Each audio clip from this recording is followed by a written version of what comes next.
உயிரோடு தமிழோடு இணைந்திருக்கிறீர்கள். ILC தமிழ் உயிரோடு தமிழில் அன்பர்களே, உலக நாடுகள் நிகழ்ச்சியில் தொடர்ச்சியாக ஈரான், இஸ்ரேல், அமெரிக்காவுக்கு இடையிலான போர் தொடர்பான நிலைமைகளை பார்ப்போம். இங்கே எங்களோட கலையத்தில் போரியல் ஆய்வாளர் அரசு இணைந்திருக்கின்றார். வணக்கம் அரசோகளே. வணக்கம் நாதானே. அனைத்து உயிரோடு தமிழ் உறவுகளுக்கு அன்பு வணக்கம். தொடர்ந்து நாங்கள் இந்த போர் நிலைமைகளை பார்ப்போம். விமானம் தாக்குதல் நடந்த பொழுது காணாமல் போன விமானியை தேடித்திருந்தார்கள் என்ற செய்தியை கடந்த நிகழ்ச்சியில் நாங்கள் பார்த்திருந்தோம். அந்த நிலவரங்கள் எவ்வாறு இருக்கின்றதையும் கூறுங்கள். கள நிலையம் எவ்வாறு இருக்கின்றது என்பதை கூறுவீர்கள். காணாமல் போன விமானியில் ஒரு விமானியை, அதாவது வெப்பன் ஆபீசரை அவர்கள் மீட்டு விட்டதாக கூறியிருக்கிறார்கள். ஆனால் விமானி பைலட்டை இன்னும் அவர்கள் மீட்கவில்லை என்று கூறுகிறார்கள். அதே சமயம் அமெரிக்காவின் அதாவது தேடுதல் நடவடிக்கைகள் மட்டுப்படுத்தப்பட்டிருப்பதாகவும் அதே வான்வழியான தேடுதல்களை நிறுத்தி இருப்பதாகவும் கூறப்படுகின்றது. ஏனென்று சொன்னால், வான்வழியாக இடம்பெற்ற தேடுதலின் போது அமெரிக்காவின் வான்கலங்கள் 2 பிளாக் உலங்கு வானூர்திகள் சுடப்பட்டிருந்தன. அதே சமயம் தற்போது வருகின்ற செய்திகளின் அடிப்படையில் இந்த அமெரிக்காவில் வீழ்ந்த A-10 ரக விமானம் கூட, A-10 விமானம் நேற்று வீழ்ந்தது அதுவும் இந்த சர்ச் ஆபரேஷன்ல ஈடுபட்ட போதுதான் ஏவுகணை கொண்டு தாக்கப்பட்டதாகவும், தாக்கப்பட்ட விமானம் உடனடியாகவே குவைத் பகுதியை நோக்கி பறந்ததால் குவைத்தில் அந்த விமானம் விழுந்து நொறுங்கிய போது விமானி அதிலிருந்து தப்பியதால் குவைத்திலே அவர் தரையிறங்கியதாகவும் கூறப்படுகின்றது. அப்ப இந்த C-130 ஹெர்குல் ரக விமானத்தையும், அதே சமயம் ஆளில்லாத தாக்குதல் விமானத்தையும், உலங்கு வானூர்திகள், மற்றது A-10 ரக விமானங்களை பயன்படுத்தியிருந்தார்கள். ஏனென்றால் ஒரு தாழ்வாக பறக்கின்ற விமானங்கள் தான் தேவை ரெஸ்கியூ பண்ணுவதற்கு. ஒருவர் ஏற்கனவே ஒரு வெப்பன் ஆபீசரை மீட்டிருந்தார்கள். அதை இஸ்ரேல் கூறியிருக்கிறது, தனது புலனாய்வு தகவல்களின் ஊடாக அவரின் இருப்பிடத்தை தான் அமெரிக்க படையினருக்கு அறிவித்ததாகவும் கூறியிருக்கிறார்கள். இன்னும் ஈரான் மக்களை பொறுத்தவரையில் ஈரானியர்கள் இப்போதும் இதனை தேடிக்கொண்டிருக்கிறார்கள். ஆனால் இதுவரையிலும் அந்த அதாவது விமானியை கண்டறிந்ததாக கூறவில்லை. விமானியின் நிலைமையும் தெரியவில்லை. அவர் உண்மையில் உயிருடன் இருக்கிறாரா அல்லது காயப்பட்டாரா அல்லது இறந்தாரா என்ற எந்த தகவலும் இல்லை. ஆனால் இதை மீண்டும் இந்த விமானியை தேடும் நடவடிக்கையில் அமெரிக்கா வான்கலங்களை அதிகம் ஈடுபடுத்தாது விட்டாலும், இப்போது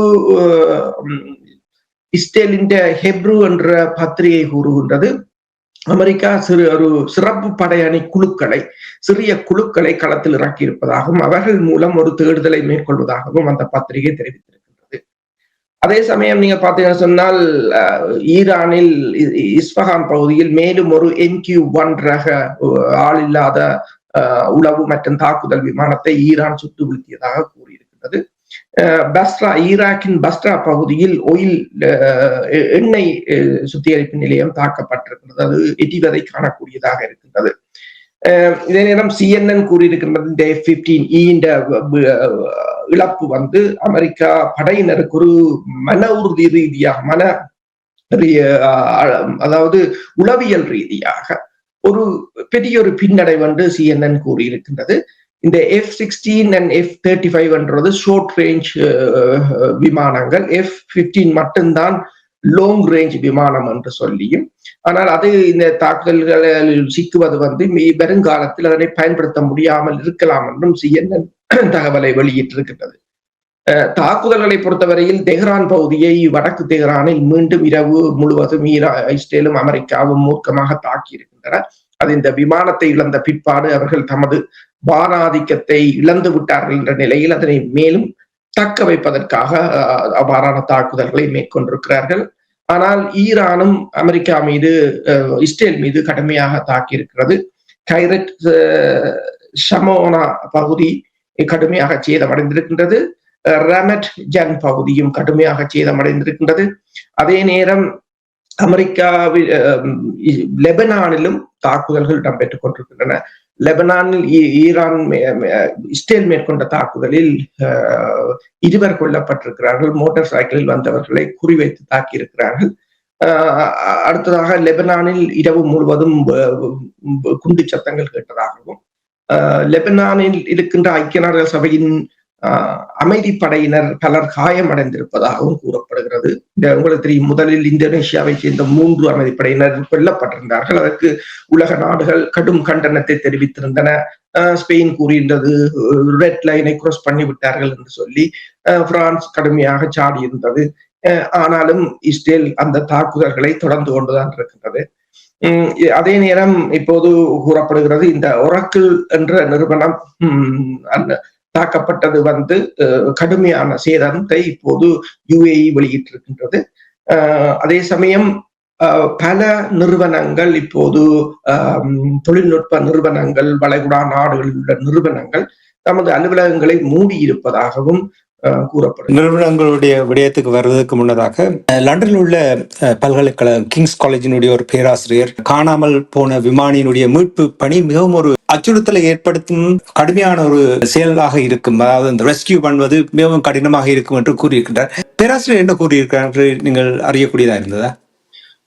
சாம் பூரி என்றவர் விசிட்டிங் லெக்சரரா இருக்கிறார் கிங்ஸ் காலேஜ் லண்டன்ல.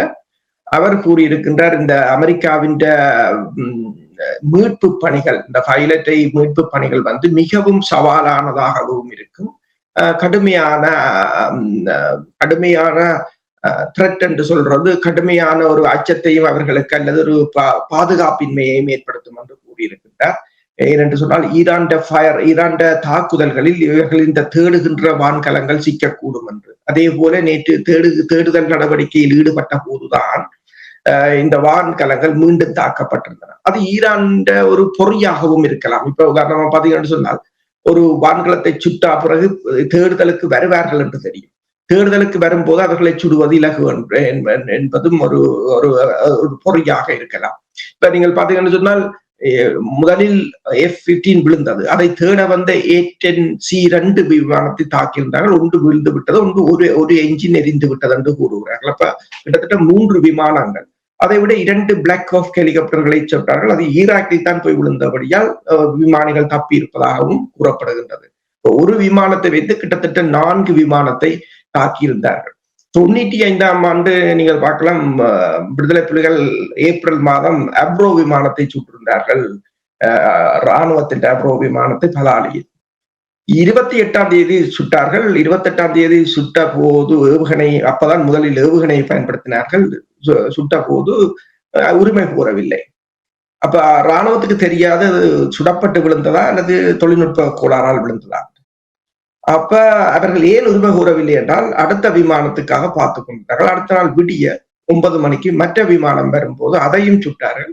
அதற்கு பிறகுதான் இலங்கை ஆணைக்கு தெரியும் ஏவுகணை பயன்படுத்தி இருக்கிறார்கள் என்று சொல்லி. அதே போல, அதாவது சில சமயங்களில் இப்படியான படைத்துறை ரீதியாக இப்படியான பொறிகளை வைப்பதுண்டு. அதைத்தான் இந்த சாம்பூரி அவர்கள் கூறியிருக்கின்றார். அவர் இன்னொன்றை கூறியிருக்கின்றார், லிமிட்டட் அமௌண்ட் ஆஃப் சேட்டலைட் அதுகளை யூஸ் பண்ணுவது இங்க லிமிட்டட். ஏனென்றா ஒரு மனிதரை தேட வேண்டும். ஈரானை பொறுத்தவரையில் கிட்டத்தட்ட ஈராக்கை விட 4 மடங்கு பெரிது. அடுத்து மலைகள், பாறைகள் என்று சொல்லி அதற்குள் ஒரு மனிதரை தேடுவது என்பது மிகவும் கடினமானது என்று அவர் கூறியிருக்கின்றார்.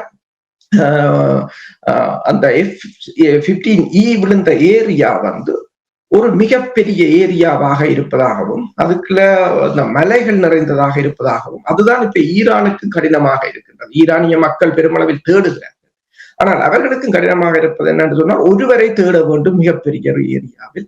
ஆனால் ஈரான் என்ன செய்திருக்கிறது என்று சொன்னால், அங்கு லோக்கலாக இருக்கிற மக்களை கூட அதற்கு பயன்படுத்துகின்றது என்று கூறப்படுகின்றது.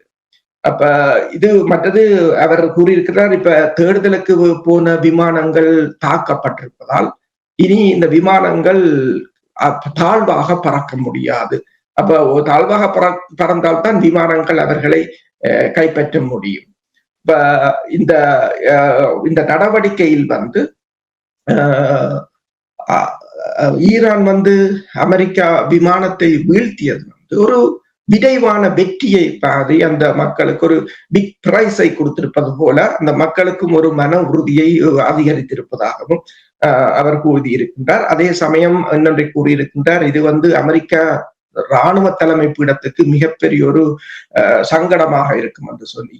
ஏனென்று சொன்னால் சில தினங்களுக்கு முன்னர் தான் அமெரிக்காவின் போர் செயலாளர் பீட் ஹெசத் கூறியிருந்தார் என்று சொன்னால் அமெரிக்கா டோட்டல் ஏர் சுப்பீரியாரிட்டி இந்த ஈரான் என்று கூறியிருந்ததாகவும், அதாவது ஈரான் வான்பரப்பை முழுமையாக அமெரிக்கா தனது கட்டுப்பாட்டில் வைத்திருப்பதாக அவர் கூறிய பிற்பாடு இந்த தாக்குதல் இடம்பெற்றது அவர்களுக்கு மிகப்பெரிய ஒரு அசௌகரியத்தை ஏற்படுத்தி இருக்கும் என்றும் அவர் கூறியிருக்கின்றார். இனி அரபு கடலில் 50,000க்கும் மேற்பட்ட அமெரிக்க படையினர் அங்கே வேறு வேறு இடங்களிலும் இருக்கிறார்கள். இப்ப தரவழி தாக்குதலுக்கு தயார் பண்ணி கொண்டிருக்கின்றார்கள் என்று பேசியிருந்தோம். இப்பொழுது இந்த விமானம் சுட்டு வீழ்த்தப்பட்டு விமானியை தேடிக்கொண்டிருக்கின்ற இந்த பணி நடந்து கொண்டிருக்கின்ற தரவழி தாக்குதல் நடத்துவதற்கான வாய்ப்புகள் ஏதாவது இருக்கின்றன? மீட்டெடுப்பதற்காக இனி அவர்கள் ஏற்கனவே ஒரு பகுதிக்கு போய் இன்னொரு ஆபரேஷனை செய்துவிட்டு வர வேண்டும் என்று திட்டம் போட்டிருக்கலாம் கூட. அப்படி என்றால் இந்த ரெண்டையுமே ஒரே நேரத்தில் செயல்படுத்துவதற்கான வாய்ப்புகள் இருக்கிறதா? தகவல்களின் அடிப்படையில் ஒரு சிறிய அளவிலான சர்ச் டீமை தான் உள்ளுக்கு கொமாண்டர் டீமை இறங்கி இருப்பதாக கூறப்படுகிறது. ஆனால் பிரச்சனை என்னவென்று சொன்னால் அவர்களும் இதற்குள் மாட்டுப்பட்டால் மிகப்பெரிய ஒரு சிக்கலாக இருக்கும். இது இப்ப மரைன் படையினரை பொறுத்தவரையில் அவர்கள் இதில் சில இடங்களில் ஈடுபட்டிருக்கலாம் என்று தோன்றுகிறது. ஏனென்றால் அமெரிக்காவின் இப்போது வெளியிடப்பட்ட படையினரின் காயங்கள் அடைந்த படையினர் லிஸ்டை பொறுத்தவரையில் 19 மரைன் படையினரும் அதில் இருக்கிறார்கள், அந்த லிஸ்டில் இருக்கிறார்கள். அப்ப நீங்கள் சொன்னது போல இப்போது 50,000 படையினர், இப்போது 60,000 படையினராக அங்கு அதிகரிக்கப்பட்டிருக்கிறது. ஆனால் இந்த நாங்கள் முதலில் கூறியிருந்தோம், கிட்டத்தட்ட ஏனைய நடவடிக்கைகளில் லட்சக்கணக்கான படையினர் தான் இறக்குவதுண்டு. இல்லை என்று சொன்னால் அங்க உள்ளூருக்குள் இருக்கின்றவர்களை கொண்டுதான் அமெரிக்கா தாக்குதல்களை நடத்துவதுண்டு. இப்ப ஆப்கானிஸ்தானில் நீங்க பாத்தீங்கன்னா சொன்னால் வடக்கு கூட்டணியை வைத்துக் கொண்டுதான் அந்த படை நடவடிக்கையை மேற்கொண்டார்கள். ஈராக்ல செல்லும் போது 37 நாடுகளை கூட்டிக் கொண்டு கிட்டத்தட்ட 3 லட்சம் பேரை முதலில் நடவடிக்கையில் ஈடுபடுத்தினார்கள். அப்ப ஆனால் இந்த தடவை இந்த ஈரான் அதை விட எல்லாவற்றையும் விட பலமான நாடு, மிகப்பெரிய நாடு. அதற்கு 60,000 படையினர் என்பது ஒரு சிறிய நடவடிக்கையை ஒரு குறுகிய காலத்துக்கு மேற்கொள்ளத்தான் முடியுமே தவிர நீண்ட காலத்துக்கு முடியாது. அதிலும் நீங்கள் பார்த்தீர்கள் என்று சொன்னால் இப்ப இருக்கிற நிலைமையில் நீங்கள் பார்த்தீர்கள் என்று சொன்னால் இப்ப இருக்கிற நிலைமையில் குளோஸான வான் சப்போர்ட்டும் வழங்க முடியாது, வான்படை ஆதரவும் வழங்க முடியாத ஒரு நிலை என்று சொன்னால் ஈரான் வான் எதிர்ப்பு படையணி மிகவும் நவீனமாகவும் இருக்கின்றது, அது சேதமடையாமலும் இருக்கின்றது. அவர்கள் எங்கு வேண்டுமென்றாலும் தாக்குதலை நடத்தலாம், எத்தனை விமானங்களையும் சுட்டு வீழ்த்தக்கூடிய நிலையில் இருக்கிறார்கள். இதுவரையில் பல கிட்டத்தட்ட 2 டஜன் உளவு விமானங்கள், அதுவும் ஹை வேல்யூ என்று சொல்றது, அதனை சுட்டு வீழ்த்தியிருக்கிறார்கள். அது மட்டுமல்லாது அமெரிக்காவின் எல்லா வகை விமானத்தையும் சுட்டு வீழ்த்தியிருக்கிறார்கள். இவர்களுடைய ஏவுகணை ஈராக் வரையிலும் பரவி இருக்கின்றது. இப்ப படை நடவடிக்கை என்னும் போது ஈரான் மிகப்பெரிய தேசம், அதற்குள் இறங்க முடியாது. படை நடவடிக்கை இவர்கள் குசாம் தீவாக இருக்கலாம், அல்லது காக் தீவுகளாக இருக்கலாம், அல்லது ஹாமூஸ் நீரிணையின் கரையோரமாக இருக்கலாம். ஆனால் இதுகளிலே ஒரு குறுகிய பகுதியை வைத்துக் கொண்டு இந்த படையினரையும் அதற்குள் இறக்கிவிட்டு ஏஆர் சப்போர்ட்டும் இல்லை என்றால் ஒரு தற்கொலைக்கு ஒப்பானதாகத்தான் இருக்கு. இந்த 2 வாரங்கள் என்று அமெரிக்க அதிபர் கூறியிருந்தார். 2 தொடக்கம் 3 வாரங்கள் கடுமையாக இருக்கும் என்று. ஈரானும் எதிர்பார்த்தது இந்த 2 தொடக்கம் 3 வாரங்களுக்குள் ஒரு படை நடவடிக்கை சில சமயங்களில் இவர்கள் இறக்கக்கூடும் என்று. ஏனென்றால் துபாய் பகுதியில் கூட பெருமளவான மரைன் படையினர் துபாய் விமான நிலையத்தில் காணப்பட்டதை கூட காணொளிகள் காட்டியிருந்தன. ஈரானிடம் அதிக அளவிலான தொழில்நுட்ப வசதிகளும் மற்றது புலனாய்வு தகவல்களும் தெளிவாக எடுத்துக் கொண்டிருக்கிறார்கள்.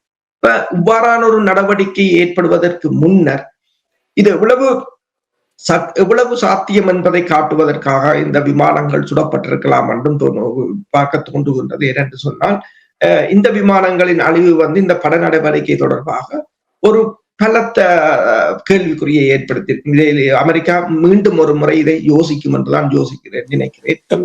அதைத்தான் ட்ரம்ப் அவர்களும் கூறியிருந்தார், இந்த விமானத்தை சுட்டது பேச்சுவார்த்தையை பாதிக்காது என்று. பட நடவடிக்கையை பாதிக்காது என்று சொல்லவில்லை, பேச்சுவார்த்தையை பாதிக்காது என்றுதான் சொல்லி இருக்கிறார். நீங்கள் இப்ப 60,000 படையினர் அங்கே இருக்கிறார்கள் சொல்லும் பொழுது அமெரிக்காவிடம் பலமான விமானங்கள் ஏற்கனவே சுட்டு வீழ்த்தப்பட்டாலும் பலமான விமானங்கள் இருக்கின்றது அவர்களிடம்.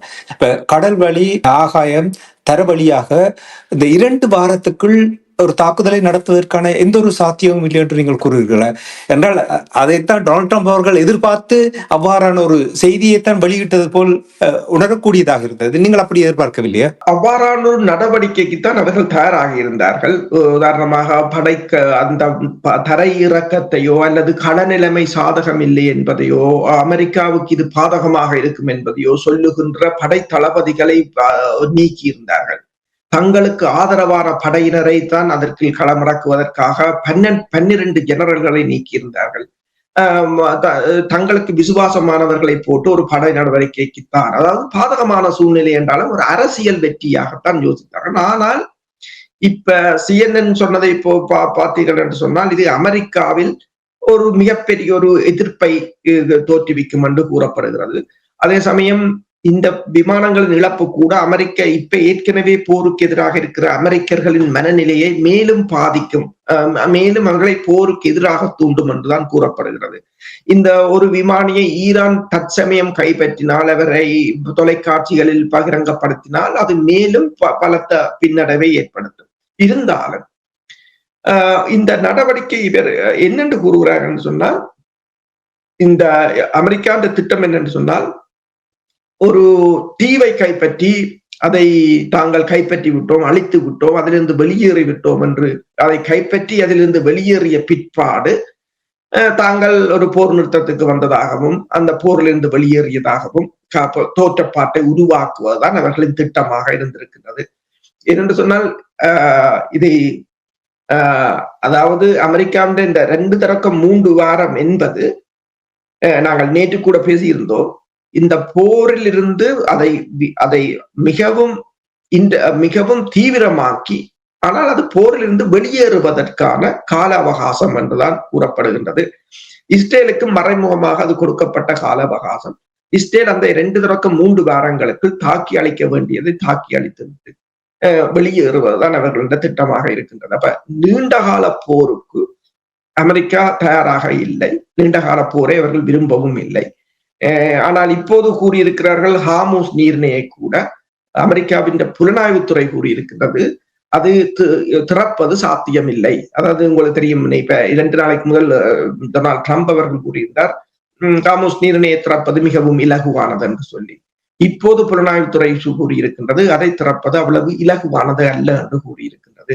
என்று சொன்னால் அந்த நீரிணை மீதான அல்லது தீவுகள் மீதான தாக்குதலுக்காகத்தான் இந்த A-10C என்ற விமானம் கொண்டு வரப்பட்டிருந்தது. அது க்ளோஸ் சப்போர்ட், அது கார்பெட் கன் ஃபயர் என்று சொல்றது. அவ்வளவு தூரத்துக்கு அதனால் க்ளோஸ் சப்போர்ட் வழங்க முடியும். ஆனால் பிரச்சனை என்னவென்று சொன்னால் இவையெல்லாம் தாழ்வாக பறக்கின்ற விமானங்கள். அது வந்த போதே நாங்கள் யோசிச்சோம், அது இந்த உண்மையில் ஈரானிடம் ரஷ்யாவின் இந்த ஏவுகணைகள் இருக்கும் என்று சொன்னால், மேன் பேட்ஸ் இருக்கும் என்று சொன்னால் இந்த விமானங்கள் ஒன்றும் தப்பாது என்று சொன்னால், இப்ப F-15 விமானங்களோ இந்த விமானங்கள் எல்லாம் 1988கள் 92களில் கொண்டு வரப்பட்டது. இப்போ ரஷ்யா வழங்கிய மேன் பேட் 2015ஆம் ஆண்டு களத்துக்கு வந்தது, 4ஆம் தலைமுறை. அப்ப இந்த விமானங்களை எல்லாம் கவுண்டர் பண்ற போல் மாதிரி தான் அதை வடிவமைத்திருப்பார்கள். என்றால் ஒரு ஏவுகணையை வடிவமைக்கும் போது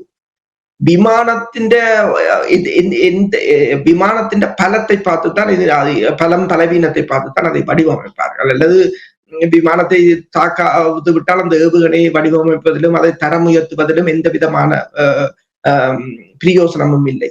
ஒவ்வொரு ஏவுகணைகள் தரம் உயர்த்தும் போது, அதாவது அவர்கள் விமானத்தின் ஏர் டிஃபென்ஸை தரம் உயர்த்தும் போது இவர்கள் அதை உடைப்பதற்காக ஏவுகணையை தரம் உயர்த்துவார்கள். அதான் அந்த தரம் உயர்த்தல் என்று சொல்வது. இப்ப அதை உறுதிப்படுத்தி இருக்கிறார்கள். இப்போ ஒரே நாளில் 2 A-10C தாக்கி அளித்திருக்கிறார்கள் என்னும் போது, அதே போல உலங்கு வானூர்திகளையும் அளித்திருக்கிறார்கள். அப்ப க்ளோஸ் சப்போர்ட் வழங்க முடியாது என்று சொன்னால் இந்த தரை தாக்குதல் ஒரு ஒரு மிகவும் சாதகமற்றது. அப்படி இருந்தும் இவர்கள் தொடங்குவார்களாக இருந்தால் ஒரு மிகப்பெரிய ஒரு இழப்புகளுடன் தான் முடிவடையும். இல்ல, ஏன் நான் அதை கேட்கின்றேன் என்றால், நேற்று இரவு முழுவதும் அமெரிக்காவும் இஸ்ரேலும் சேர்ந்து தொடர் தாக்குதலை நடத்தியிருக்கிறார்கள். குறிப்பாக வடக்கு ஈரானை பார்த்துக் கொண்டால் பல தாக்குதலை நடத்தியிருக்கிறார்கள். இப்ப இந்த 2-3 வார கால அவகாசத்தை அவர்கள் வைத்திருக்கின்ற இந்த நேரத்தில் இந்த கார்பெட் பாம்பிங் என்று நீங்கள் முந்தைய கூறிக்கொண்டு வந்திருக்கிறார். அப்படி எவ்வளவு சேதத்தை ஏற்படுத்த முடியுமோ அவ்வளவு சேதத்தையும் ஏற்படுத்தி விட்டு நாங்கள் வென்று விட்டோம் என்று இந்த போரிலிருந்து வெளிவருவதற்கான ஒரு சினாரியோ இங்கே உருவாக்கப்படுகின்ற என்று நீங்கள் நம்புகிறீர்கள் என்றால், இப்ப சினாரியோஸை நீங்கள் கூறினீர்கள். அமெரிக்கா வெல்ல முடியாது, இப்ப ஹார்முஸ் நீரிணையை திறக்க முடியாது என்று சொன்னீர்கள். தரவடி தாக்குதல் மிகவும் கடினமாக இருக்கும் என்று சொன்னீர்கள். விமான தாக்குதல் இப்பொழுது சுட்டு வீழ்த்திய விமானம் தொடர்பாக கூறும் பொழுது இதுதான் ஒரே ஒரு வழி அமெரிக்காவில் இருக்கிறதா இந்த போரிலிருந்து வெளிவருவதற்கு. ஏனென்றால் ஏற்கனவே டொனால்ட் ட்ரம்ப் அவர்கள் நிதிக்காக அலைஞ்சு திரிகிறார்.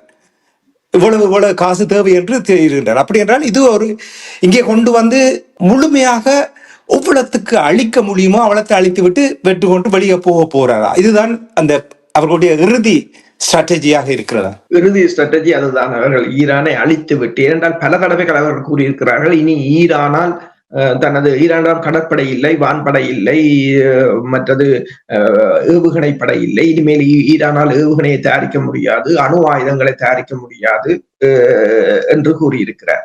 அவர்களிடம் பல ஸ்ட்ராட்டஜி இருந்தது. ஒன்று என்னென்று சொன்னால், இந்த ஒரு சிறப்பு படையை இறக்கி இந்த யுரேனியத்தை கைப்பற்றி விட்டு, சரி யுரேனியத்தை எடுத்து விட்டோம், இதனுடன் போரை முடிக்கிறோம் என்று. ஆனால் அதுவும் இப்போதைக்கு சாத்தியமில்லை என்று தெரிகிறது. ஹார்முஸ் நீரிணையை திறப்பது அல்லது ஒரு தீவை கைப்பற்றுவது என்றால் சாத்தியமில்லை. காக் தீவை கைப்பற்றிவிட்டு ஈரான் பொருளாதாரத்தை அழித்து விட்டோம் என்று சொன்னால் அதுவும் சாத்தியமில்லை. ஈரான் வளைகுடா நாடுகளில் உள்ள பொருளாதாரத்தை அழித்துவிடும். நீங்கள் சொன்னது போல கார்பெட் பம்பிங் செய்வது, இப்ப நோர்த் கொரியாவில 53களில் கார்பெட் பம்பிங் செய்து எல்லா நகரங்களையும் அழித்தது போல அழிக்கலாம் என்று சொன்னால் அது இப்போது செய்து கொண்டிருக்கிறார்கள். அதுக்கு 2 தடைகள் பிரதானமாக இருக்கின்றது. அதாவது முன்னைய போர், இப்ப ஆப்கானிஸ்தான் காசா பகுதியில் இடம்பெற்றது போல, ஈராக் பகுதியில் இடம்பெற்றது போல செய்ய முடியாமல் இருக்கிறது. என்று சொன்னால் ஈரானும் பதில் தாக்குதலுக்கு நடத்துகின்றது. இவர்கள் எதை தாக்குகிறார்களோ அதையே தாக்குகிறார்கள். இப்ப இவர்கள் பாலத்தை தாக்கினார். ஈரான் 7-8 பாலத்தின் பெயர்களை குறிப்பிட்டு சொல்லி இருக்கின்றது. பாலத்தை தாக்குவது இலகு. ஏனென்றால் அங்கு ஒரு பாதுகாப்பும் இல்லை. ஒரு குண்டை ஒரு ஏவுகணையை விட்டால் முடிஞ்சிடும். அது ஏவுகணை ஒன்று நட்டமாகுமே வழியே மற்றபடி பாலத்தை தாக்குவது பெரிய வேலை இல்லை. அப்ப ஈராட்ட அந்த பலம் இப்போதும் இருப்பதுதான் இவர்களால் அந்த நீங்கள் சொன்னது போல இந்த ஒரு மிகப்பெரிய ஒரு கார்பெட் பாம்பிங்கை செய்து இதை தரம் இல்லாது செய்து விட்டு போரை முடிப்பதற்கு இவர்களால் முடியாமல் இருக்கின்றது. எனவேதான் 48 மணி நேர போர் நிறுத்தத்தை கேட்டிருந்தார்கள். இப்போது 2 தடைகள் இருக்கின்றன. ஒன்று ஈராட்ட பலம், ஈரானும் இவர்களைப் போல தாக்கி அளிக்க முடியும். 2வது வான் பரப்பில் இவர்கள் சொன்னது போல வான் மேலாண்மை இன்னும் அங்கு ஏற்படுத்தப்படவில்லை. எல்லா விமானங்களையும் ஈரான் சுட்டு வீழ்த்தி இருக்கிறது. தாழ்வாக பறக்க முடியாது. ஒரு குறிப்பிட்ட விமானங்களை வைத்துத்தான், அதுவும் விலை உயர்ந்த குண்டுகள் மூலம்தான் தாக்க முடியும். இப்ப டொமஹாக் ஏவுகணை கூட அதைத்தான் பெருமளவில் பாவித்திருந்தார்கள். கிட்டத்தட்ட 850 பாவித்திருந்தார்கள். இப்போது 1000 வரை பாவித்திருக்கிறார்கள். 5000 ஏவுகணை தான் அவர்களிடம் இருக்கின்றது. எனவேதான் சவுத் கொரியாவை சுவிட்சர்லாந்துக்கும் கொடுக்க மறுத்து விட்டார்கள். அதே போல ஜப்பானுக்கும் கொடுக்க மறுத்து விட்டார்கள். இந்த அதாவது ஈராக் போரில் பயன்படுத்திய எத்தனையோ வருடங்கள் பயன்படுத்திய ஆயுதத்தை இங்கே 5 நாட்களில் பயன்படுத்தி முடித்து விட்டார்கள். ஆனால் பலன் எதுவும் இல்லை. அதே போல இன்டர்செப்டர்கள் அதுவும் தீர்ந்து விடுகின்ற நிலை. அப்ப இந்த 2 வாரம் என்பது அவர்கள் தங்களுக்கு தாங்களே ஏற்படுத்தி கொண்ட ஒரு கால எல்லையாகத்தான் பார்க்கப்படுகிறது. ஆனால் அதிலும் இப்போது அதற்கு முதல் வெளியேறுவதற்காகத்தான் இந்த போர் நிறுத்தத்தை அவர்கள் 48 மணி நேரத்துக்கு கேட்டிருக்கிறார்கள். அதை ஈரான் சம்மதித்திருந்தால் அதுக்கு ஊடாக ஏதாவது ஒரு வழியில் அமெரிக்கா இந்த போரில் இருந்து வெளியேறி இருக்கும். ஆனால் ஈரானை பொறுத்தவரையில் போர் நிறுத்தத்துக்கு அவர்கள் தயாரில்லை. நிரந்தரமாக போர் நிறுத்தப்பட வேண்டும். இனிமேல் ஈரானை யாரும் தொடக்கூடாது என்றது அவர்களுடைய பிரதான கோரிக்கை. அப்படியான ஒரு நிலைதான் இப்பொழுது வரப்போகின்றதா என்று சிந்திக்க தோன்றுவது. ஏன்னு சொன்னால், இப்ப கார்பெட் பாம்பிங்கை செய்து அவர்கள் இனிவரும் காலங்களில் பேச்சுவார்த்தை தடைகள் இவையெல்லாம் மேற்கத்திய நாடுகள் ஈரானுக்கு அழுத்தத்தை பிரயோகிக்க முடியாத ஒரு நிலைமைக்கு தான் வரப்போகிறார்கள். கார்பெட் பாம்பிங்கை செய்தார்கள் என்றால் பலவீனமாக்குறார். ஒன்று மட்டும் ஈரானுக்கு தெரியும், அவர்களிடம் ரெசிலியன்சி இருக்கிறது. நாங்கள் மீண்டும் எழுவோம் என்ற அந்த உறுதித்தன்மை இருக்கின்ற என்பதை 48 ஆண்டுகளுக்கு எவ்வளவு தடைகளை கொண்டு வந்தும் உலகம் வியக்கும் அளவுக்கு ஆயுதங்களை தயாரித்து வைத்திருக்கிறார்கள் என்றால் அவர்கள் ஒரு பெரிய பலமான நிலையில் இருக்கிறார்கள். அப்படி என்றால் நாங்கள் ஒரு அனுமானத்துக்கு வரலாமா, ஈரான் இந்த போரை வென்று விட்டது, இனிவரும் காலங்களில் இந்த IAEA இவர்கள் போய் அங்கே இன்ஸ்பெக்ஷன் செய்வதும் அதை செய்யக்கூடாது இதை செய்யக்கூடாது என்று கட்டுப்பாடுகளை போடுவதும் இனிவரும் காலங்களில் மேற்கத்திய நாடுகளினால் அவ்வாறு ஒரு கட்டுப்பாட்டுக்குள் இவர்களை வைத்திருக்க முடியாது, அடக்குமுறைக்கு வைத்திருக்க முடியாத ஒரு நிலைமையை கொண்டு வந்து இங்கே விட்டிருக்கின்ற என்று நீங்கள் கருதுகிறீர்களா? இதுதான அடுத்த கட்டம்? உண்மைதான். ஈரான் அடுத்த கட்டத்தை நோக்கி நகர்கிறது. இனிமேல் காலத்தில் இவர்களுடைய தடைகள், அதாவது ஒன்று தெரிகிறது, இனிமேல் அமெரிக்காவின் தடைகள் எந்த நாட்டிலும் வேலை செய்யாது என்று. அதை கியூபாவில் ரஷ்யா கொண்டு சென்ற எண்ணெய் அந்த தடையை உடைத்திருக்கின்றது. இப்போது ரஷ்யாவை நோக்கி எல்லா நாடுகளும் ஓடுவது எண்ணெய் வாங்க என்று ரஷ்யாவை ஏற்கனவே தடை செய்து வைத்திருந்தார்கள். ஆனால் அந்த நாடுகள் எல்லாம் இப்போ ரஷ்யாவிடம் இந்த தடைகளையும் உதாசீனம் செய்துவிட்டு ஓடுவது, அதாவது அவர்களுக்கு பசி எடுக்கும் போதுதான் எல்லா தடைகளும் உடையும் என்று சொல்றது போல எல்லா நாடுகளும் ஓடுவது அமெரிக்காவின் தடை வேலை செய்யவில்லை. இப்ப ஹார்முஸ் நீரிணையிலும் அமெரிக்காவின் தடை வேலை செய்ய போவதில்லை என்றது தெரிகிறது. ஈரான் கப்பல்கள் கூட இப்போது சுதந்திரமாக தெரியக்கூடிய ஒரு நிலையாக இருக்கிறது. ஏனென்று சொன்னால் அவர்களும் கப்பலை தொட முடியாது. என்றால் இங்கு இருக்கிற கப்பல்களை அவர்கள் அடித்து இங்கே பல மேற்குலக நாடு என்ற கப்பல் சிக்கி போய் நிற்கின்றன. அப்ப ஈரான் கப்பல்களை தொட முடியாது. இப்ப பாருங்கள், வெளியில் இவ்வளவு கப்பல்கள் நின்றாலும் ஈரான் எண்ணெய் கப்பல்களை அவர்கள் தொடுவதில்லை என்றால் இங்க இருக்கிற கப்பல்களை தாட்டு விடுவார்கள். அதே போலதான் நீங்கள் சொன்ன போதே அணு ஆயுதம். இப்போது சீனா ஒரு தகவலை வெளியிட்டிருக்கிறது. ஜப்பானிடம் 4.4 டன் செறிவாக்கப்பட்ட புளுட்டோனியம் இருக்கின்றது. புளுட்டோனியம் அதுவும் அணு ஆயுதத்துக்கு பயன்படுத்தப்படுவது. யுரேனியம், அடுத்தது புளுட்டோனியம். ஜப்பானிடம் அப்படி இருக்கு. ஏன்னா ஜப்பானிடம் பெருமளவான அணு உலைகள் இருந்தன. பக்குசிமாவில கூட உங்களுக்கு தெரியும், சுனாமியால் ஒரு அணு உலை தாக்கப்பட்டிருந்தது. அப்ப அந்த புளுட்டோனியம் பிரான்சிலும் யூகேயிலும் வைக்கப்பட்டிருக்கின்றன. ஆனால் அது ஜப்பானுக்கு சொந்தமாக. அந்த புளுட்டோனியத்தின் அளவை கொண்டு அங்கே சீனா இன்னொன்றை கூறியிருக்கின்றது. அந்த புளுட்டோனியத்தின் அளவு 5500 அணுகுண்டுகளை தயாரிக்க போதுமானது என்று சொல்லியிருக்கிறது. அப்ப ஜப்பான் இதுல எங்க இருக்கிறது? ஜப்பானை ரஷ்யாவிடம் இருக்கின்ற அணுகுண்டுகளை விட ஜப்பான் அதிக அளவு அணுகுண்டை தயாரிக்கக்கூடிய நிலையில் அந்த புளுட்டோனியங்கள் இருக்கின்றது. இவர்கள் பாதுகாப்பில் இருந்தாலும் ஜப்பானால் அதை இலகுவாக தயாரிக்க முடியும். இப்ப இங்கே எல்லாம் என்னென்று கண்ட்ரோல் பண்றீங்க நீங்கள் என்ற ஒரு கேள்வியை சீனா எழுப்பியிருந்தது. அதே போல இஸ்ரேலிடம் இப்போது அணுகுண்டு இருப்பதாக ட்ரம்பே கூறியிருக்கிறார். என்னால் இஸ்ரேல் அணுகுண்டு தாக்குதலை செய்ய முடியாது என்றால் அங்கு இருக்கிறது என்பதை ஒத்துக்கொண்டோம். இப்ப இந்த ஐக்கிய நாடுகள் அணுசக்தி பிரிவு அங்கு போய் சோதனைகளை மேற்கொள்ளவில்லை என்று ஈரான் நாளைக்கு கேட்கணும். அதே போல இந்த சண்டையில் இப்போ ஈரான் பெருமளவான நிபந்தனைகளுக்கு தான் ஒத்துக்கொள்ள வேண்டும். அந்த நிபந்தனைகளில் ஒன்று, ஈரான் சுதந்திரமான அணுசக்தி திட்டத்தில் எந்தவித தலையீடும் இருக்கக்கூடாது என்பது ஒரு அந்த கோரிக்கைகளில் ஒன்று. மற்றது ஐக்கிய நாடுகள் சபையின் அணுசக்தி பிரிவின் கண்காணிப்பாளர்களை உள்ளுக்கு அனுப்புவதற்கு தாங்கள் சம்மதிப்பதாக ஈரான் எந்த இடத்திலும் அங்கு தெரிவிக்கவில்லை என்று என்னும்போது, இப்போது நீங்க சொன்ன போது போரை ஈரான் வென்று விட்டது என்றது அது இழப்புகள் இருக்கும். இழப்புகள் வேறு, சமர் வேறு, போர் வேறு. அப்ப இழப்புகள் இருந்தாலும் ஈரான் அதை வென்று விட்டது என்பதுதான் உண்மையாக இருக்கின்றது. நாங்கள் மட்டும் சொல்லவில்லை, பல ஆய்வாளர்களும் அதைத்தான் கூறுகிறார்கள். போர் எப்பயோ அமெரிக்கா இழந்து விட்டது. ஈரான் கோரிக்கைகளுக்கு தான் செவிசாய்க்க வேண்டும். அதைத்தான் நான் சொல்லுவது. அதாவது வென்று விட்டது என்று சொன்னால் இனி ஈரான் கூறுவதைத்தான் இவர்கள் அதற்கேற்ற மாதிரி பேரம் பேசி தங்களுக்கு தேவையான விடயங்களை செய்யக்கூடிய ஒரு நிலைமையைத்தான் ஈரான் ஏற்படுத்தி இருக்கின்றது. இஸ்ரேல் மீது ஈரான் நிறைய தாக்குதல்கள் நடத்தி இருக்கின்றது. அந்த விடயங்களை பார்ப்பதற்கு இப்பொழுது நேரமில்லை, நாங்கள் அடுத்த நிகழ்ச்சியில் பார்ப்போம். ஆனால் ஒரு விடயத்தை கேட்டு நாங்கள் நிகழ்ச்சியை நிறைவு கொண்டு வரலாம். நீங்கள் அந்த கிளவுட் ப்ரொவைடிங் நிறுவனங்கள் தொடர்பாக கூறும்பொழுது, ஆரக்கிள் கிளவுட் ப்ரொவைடர் அவர்கள் மீது பாரிய தாக்குதல் நடந்திருக்கின்றது நீங்கள் கூறும்பொழுது, களத்தில் அமெரிக்காவுக்கு பாரிய இழப்பு, எவ்வளவு செலவு என்பதை இனிவரும் காலங்களில் எவ்வளவு தொகை இவர்களுக்கு தேவை, எவ்வளவு இழந்திருக்கிறார்கள் என்று. அதை விட இந்த நிறுவனங்கள் உங்களுக்கு தெரியும், AWS என்ற ஒரு நிறுவனம் இருக்கிறது, Azure இருக்கிறது, GCP இருக்கிறது. இப்ப இவர்களுடைய எல்லா கட்டிடங்கள் மீதும் தாக்குதல் நடந்தால் அந்த இன்ஃப்ராஸ்ட்ரக்சரால் வருகின்ற இழப்பு பெரிய ஒரு இழப்பாக இருப்பது. ஒராக்கிள் தொடர்பாக இதனுடைய சேதம் தொடர்பாக என்ன அறிந்தீர்கள் என்று கூறுவீர்களா? ஒராக்கிள் நிறுவனம் அதாவது ஈரான் வங்கிகள், ஈரான் ஸ்டீல் நிறுவனங்கள் தாக்கப்பட்ட பின்னர் ஒரக்கிள் நிறுவனம் தாக்கப்பட்டிருக்கிறது. அதே போல அமேசான் டேட்டா சென்டர் பஹ்ரைனிலும் தாக்கப்பட்டிருக்கிறது, கட்டாரிலும் UAE-லும் தாக்கப்பட்டிருக்கிறது. பஹ்ரைன் அந்த வளைகுடா பிராந்தியத்திலேயே மிகப்பெரிய டேட்டா சென்டர் என்று கூறுகிறார்கள்.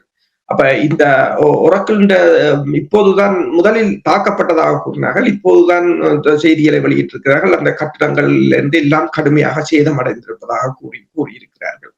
இப்ப இந்த நிறுவனங்கள் இந்த நடவடிக்கைகளை நிறுத்தி இருப்பதாக கூறியிருக்கிறார்கள். ஆனால் அதை நிறுத்துவது என்பது அந்த நாடுகளின் பணப்பரிமாற்றத்திலிருந்து வங்கிகளிட சேவைகள், மற்றது வெவ்வேறு தொழில்நுட்ப நிறுவனங்களிட சேவைகள் எல்லாவற்றையும் கடுமையாக பாதிக்கும் என்று கூறியிருக்கிறார்கள். அதே போல நீங்கள் பார்த்தீர்கள் என்று சொன்னால் 1 GB உள்ள இன்னொரு டேட்டா சென்டரையும் தாங்கள் தாக்கப் போவதாக கூறியிருக்கிறார்கள். ஆனால் இன்னும் அது தொடர்பாக ஈரான் தாக்கவில்லை. பல இந்த டேட்டா சென்டர்கள் பல மேற்குலக நிறுவனங்கள் இந்த பட்டியலை வெளியிட்டிருக்கிறார்கள். இப்ப என்னென்று சொன்னால் மேற்குலக நாடுகள் நிறுவனங்கள் பெருமளவான முதலீடுகள் இந்த வளைகுடா நாடுகளில் தான் இருக்கு. இப்ப இதுல 2 பிரச்சனை இருக்கிறது. இப்ப இதை தாக்கி விட்டார்கள், இப்போது எல்லாவற்றையும் தாக்கி காட்டி விட்டார்கள். அப்ப இனி வரும் காலங்களில் ஈரானை தொட்டால் இந்த நிறுவனங்கள் எல்லாம் தாக்கப்படும் என்று எல்லோருக்கும் தெரியும். ஈரான் இப்போது இந்த போர் முடிவுக்கு வந்தால் ஈரான் பலமான நிலையில் தான் போரிலிருந்து வெளியேறுகிறது. அப்ப ஈரான் தாக்கும் திறன் அளிக்கப்படவில்லை, ஈரான் தாக்கும். இப்ப இந்த நிறுவனங்கள் இனி வருங்காலத்தில் இங்கு இருக்குமா என்ற கேள்விதான் இருக்கின்றது. இந்த போர் இப்படியே முடிந்தால் இந்த நிறுவனங்கள் அனைத்தும் வெளியேற வேண்டும் என்று சொன்னால் ஈரான் அதாவது எதையும் எப்பவும் தாக்குவேன் என்ற நிலையில் இந்த போரில் வெளியேறுகிறது என்றால் இவர்கள் இனி இஸ்ரேல் ஏதாவது ஒரு சிறு தாக்குதலை செய்தாலும் ஈரான் உளவு நிறுவனங்களை திருப்பி தாக்கும். இப்ப தொடர்ந்தும் இந்த இன்னும் இழப்புகள் கணிப்பிடப்படவில்லை. இதுகள் எல்லாம் மிகவும் சென்சிட்டிவானவை. அவர்கள் இந்த இழப்புகள் மிகவும் பாரதூரமாக இருக்கும். ஏனென்றால் மார்க்கெட் சம்பந்தப்பட்ட விடயங்கள். இப்ப உங்களுக்கு தெரியும், எண்ணெய் வயல்கள் எல்லாம் தாக்கப்பட்டது, இவ்வளவு நாள் இனி எடுக்கும் என்று சொல்கிறார்கள், இவ்வளவு சேதம் என்று சொல்கிறார்கள். அதே போல இதுகளை திருப்பி மீள கட்டியமைப்பது ஒன்று, அடுத்தது செக்யூரிட்டி ரீசன். அப்ப இனி வரும் காலங்களில் இந்த நிறுவனங்கள் இங்கு இருக்க முடியாது என்றால் அது வளைகுடா நாடுகளின் பொருளாதாரத்தை பாதிக்கும். பொருளாதாரம் பாதிக்கும் என்று சொன்னால் வளைகுடா நாடுகள் மேற்குலகத்தை சார்ந்திருக்க வேண்டிய நிலை ஏற்படாது. நன்றி அரசர்களே, இந்த நிறுவனங்கள் தொடர்பான தகவல்களை பகிர்ந்து கொண்டமைக்காக. குறிப்பாக உங்களுக்கு தெரியும், எண்ணெயை தங்களுடைய கட்டுப்பாட்டில் வைத்திருந்தார்கள் இதுவரை காலமும். அது கட்டுப்பாட்டில் இழந்த பின்பு நிறுவனங்களை கொண்டு வந்து அந்த நிறுவனங்களினூடாக கிளவுட் கம்ப்யூட்டிங் ஊடாக நிறைய வருமானத்தை அவர்கள் எதிர்பார்த்து இந்த முதலீடுகளை செய்திருந்தார்கள். இப்ப நீங்கள் கூறியது போல் மாறிவரும் உலகத்தில் அந்த பிராந்தியத்தில் பெரிய ஒரு மாற்றத்தை காணப்போகின்றோம். இனிவரும் காலங்களில் ஈரான் தான் அந்த பிராந்தியத்தில் வல்லரசாக பார்க்கப்படும், யாருமே அசைக்க முடியாத அளவுக்கு இருக்கும் என்றுதான் இப்பொழுது ஆய்வாளர்கள் பலர் கூறுகிறார்கள். நீங்களும் அதை தான் கூறுகிறீர்கள். பொறுத்திருந்து பார்ப்போம். இனி சிலர் கேட்டிருந்தார்கள், ஏன் வீடியோவில் வருவதில்லை என்று, தயவு செய்து வாருங்கள் என்று கேட்டிருந்தார்கள் என்று கூறியிருந்தார்கள். இன்னும் ஒரு 5-6 நாட்களில் நாங்கள் இருவருமே வீடியோவில் வருவோம். நான் அதற்கான விளக்கத்தை, ஏன் அரசு அவர்களும் நானும் சில வேளைகளில் வீடியோவில் வராதற்கான விளக்கத்தை நான் இன்னொரு சந்தர்ப்பத்தில் நான் உங்களுக்கு தருகின்றேன். எங்களுடைய நோக்கம் உங்களுக்கு தகவல்களை தருவது, நல்ல விடயங்களை பகிர்ந்து கொள்வதற்காகவும். நன்றி அரசர்களை, இன்றைய நிகழ்ச்சியில் இணைந்து தகவலை திரட்டி உயிரோடை தமிழ் உறவுகளுக்கு எடுத்து வந்தமைக்காகவும் உயிரோடை தமிழ் அன்பர்கள் சார்பாக நன்றி கூறிக்கொண்டு நாங்கள் இன்னும் ஒரு நிகழ்ச்சி இணைந்திருப்போம். அதுவரைக்கும் நன்றி, வணக்கம். நன்றி, வணக்கம். எமது பார்வையாளர்களுக்கு வணக்கம். மக்களின் குரலாய் ஓங்கி ஒலிக்கும் இலக்கு மின்னிதழ் மற்றும் உயிரோடை தமிழ் வானொலி ஆகிய இவ்விரு ஊடகங்களும் உங்களைப் போன்ற எமது நேயர்கள் நண்பர்களின் ஆதரவிலேயே இயங்கி வருகின்றன. மிக குறைந்த வளங்களுடன் பல இடர்கள் மற்றும் தடைகளை தாண்டி பயணிக்கும் எமது ஊடகங்களின் பணிகள் மேலும் வளர உங்களால் முடிந்த நிதியுதவியை வழங்கி இன்னும் காத்திரமான செயற்பாடுகளை முன்னெடுக்க உதவுமாறு மிகவும் பணிவன்புடன் வேண்டி நிற்கின்றோம். உங்கள் பங்களிப்பு உங்களின் உரிமை குரலாய் ஓங்கி ஒலிக்கும். நன்றி.